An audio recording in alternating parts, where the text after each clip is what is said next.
집권 5년째인 1369년은 신돈에게 있어서 권력의 정점을 찍는 동시에 한계를 보여주는 해가 됩니다. 고려 초에 사심관 제도가 있었습니다. 지방 호족들에게 출신 지역을 다스리게 하는 제도입니다. 민심을 수습하는 한편 중앙 집권 체제를 강화하려고 하는 수단이었습니다. 신라의 마지막 왕인 경순왕도 경주의 사심관이었습니다. 그러나 후기로 갈수록 사심관들이 자기 배를 불리려고 백성들을 괴롭히는 폐단이 나타났습니다. 그래서 1318년에 완전히 폐지된 제도입니다. 그런 사심관 제도를 신돈이 부활하려고 시도합니다. 신돈으로서는 자기의 세력을 지방에까지 확대할 심사였을 겁니다. 하지만 올해 불혹의 나이에 들어선 공민왕이 호락호락하지 않습니다. 공민왕이 신돈의 시도를 묵살합니다. 2월의 일이었습니다. 지금까지 무조건 신돈을 지지해온 공민왕입니다. 두 사람 사이에 서서히 균열의 조짐이 보인다는 겁니다. 지난해 상반기까지만 해도 뻔질나게 등장하던 왕이 신돈의 집에 가다라는 기록이 올해는 왕이 신돈의 집에 미행하다라는 10월의 기록 하나밖에 나타나지 않습니다. 홍무제의 친서를 지닌 사신이 4월에 고려에 도착합니다. 5월에 공민왕은 더는 원의 연호를 사용하지 않기로 합니다. 배원 친명으로 방향을 정한 것이죠. 공민왕은 관제도 개편해서 원의 색깔을 떨치려고 합니다. 그러면서도 원과의 관계를 완전히 단절하지 않고 양면 외교를 펼칩니다. 마음의 영전공사는 2년째 계속되고 있어 백성들의 원성이 온 나라에 진동합니다. 명덕태후가 아들에게 눈물로 호소한 기록을 제가 읽기 쉽게 문체를 바꾸고 또 약간 첨삭해서 올립니다. 왕은 하늘이 가뭄을 내리는 까닭을 아시오. 지난해에 비가 오지 않아 백성들이 굶어 죽었는데 이제 또 크게 가물어 백성들이 살 수 없게 되었으니 도대체 누구의 왕 노릇을 하겠소? 어째서 정사를 신하에게 맡겨서 공이 있고 죄가 없는 사람들을 많이 죽이고 토목의 역사를 크게 일으켜 화기를 상하여 가뭄을 불러들이시오. 왕이 원자가 되었을 때 백성들이 기대를 가지고 장차 왕이 되지 못하면 어떻게 하나 두려워했고 또 충해왕의 무도함을 원망했기에 나 역시 그렇게 여겼소. 그러나 충해왕 때에는 풍년이 많이 들고 사람을 죽인 일이 적었는데 지금은 어찌해서 도리어 그때보다 못하다는 말이오. 더구나 왕의 나이가 어리지도 않는데 왜 국가의 권력을 다른 사람에게 빌려주어서 우선 신돈에게 정권을 맡긴 것을 싫어하고 있습니다.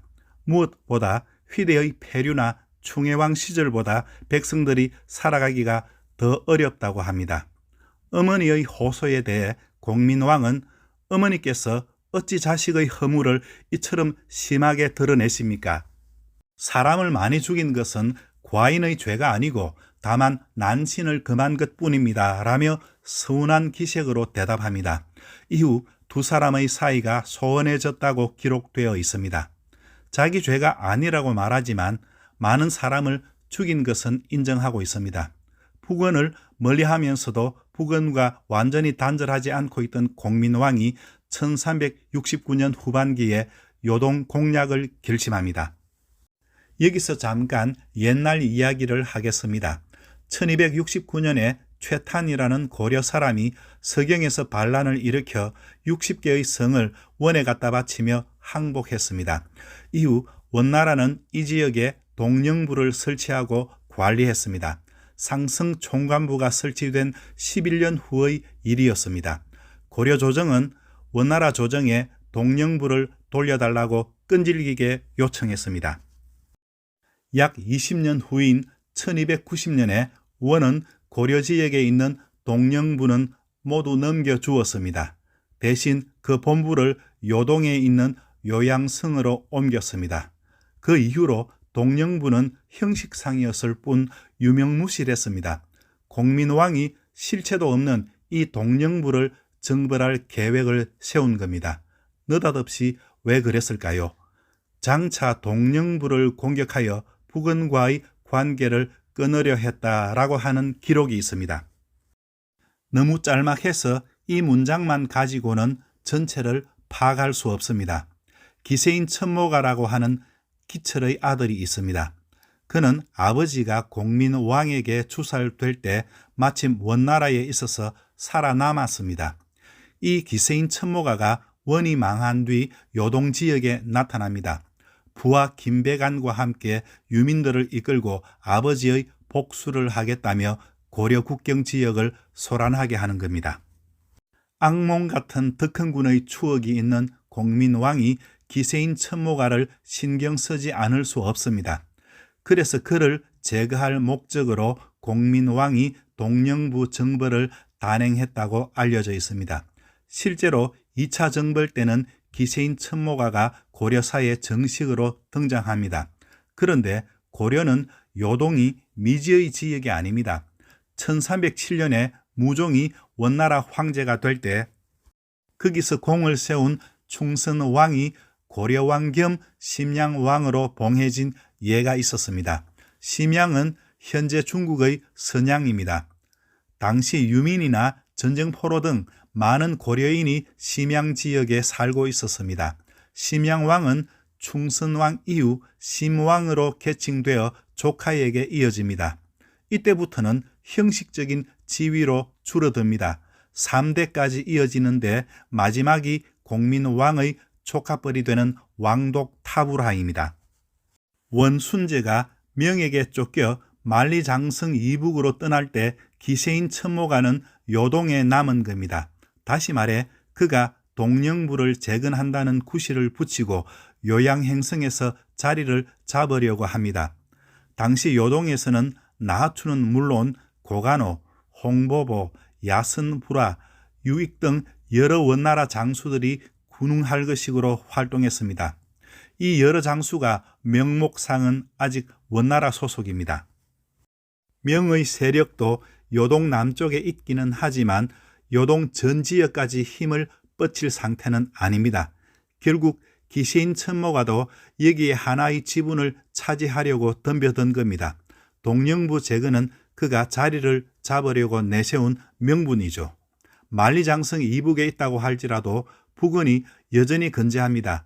거기에다 마지막 심양왕인 왕독 타불하가 아직 북원에 있습니다. 만약 기세인 첩모가가 요동에서 자리를 잡으면 공민왕에게 덕흥군의 악몽이 되살아납니다. 덕흥군과 최유처럼 왕독 타불하와 기세인 첩모가가 되는 겁니다. 사실 왕독 타불하는 예전에 원에서 덕흥군보다 먼저 고려왕으로 임명하려고 했습니다. 그러나 그는 사양했습니다. 권력에 욕심이 없는 것이죠. 공민왕이 이를 고마워했다고도 합니다.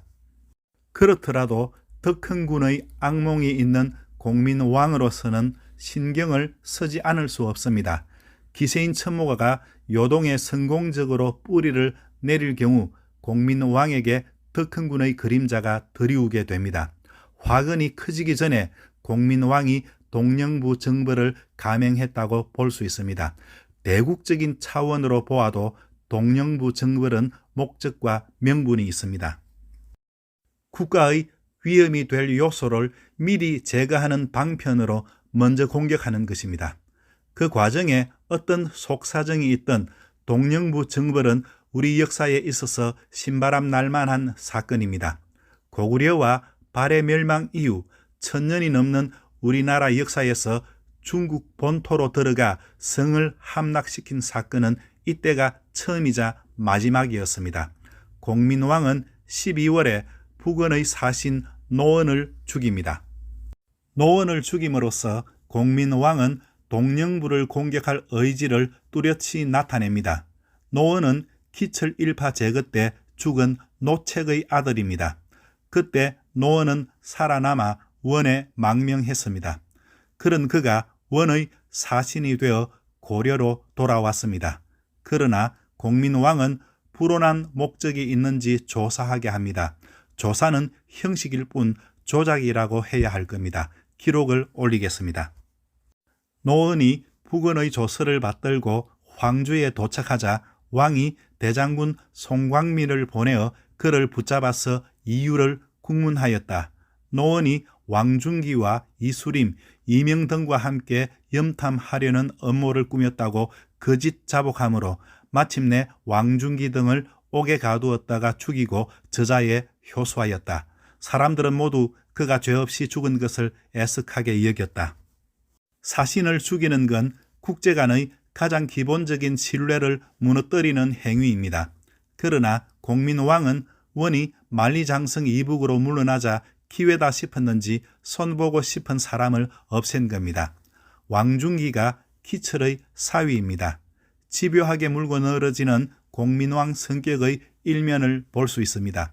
이 사건으로 죽은 사람들 대부분이 기황후와 관계가 있는 사람들이었습니다. 이런 일들로 해서 공민왕이 개인적인 감정을 풀려고 동령부 정벌을 감행했다고 하는 설이 떠돌 수 있습니다. 공민왕의 사감이 완전히 배제되었다고는 할 수 없을 겁니다. 그러나 다시 말씀드리지만 명분이 있고 또 신바람 나는 일입니다. 11월에 공민왕이 해당 장수들을 임명함으로써 동령부 정벌의 첫 발을 내딛습니다. 서북면 원수 지용수, 동북면 원수 이성계, 서북면 도통사 이인임, 서북면 부원수 양백연, 여러 장수가 임명되지만 1차 공략은 이성계가 단독으로 행합니다. 본격적인 동령부 정벌을 앞두고 이성계가 길을 닦아 놓으려는 의도로 여겨집니다. 이성계가 압록강을 건널 준비를 하는 것과 더불어 1369년도 저물어 갑니다. 다음 편에서 뵙겠습니다. 감사합니다.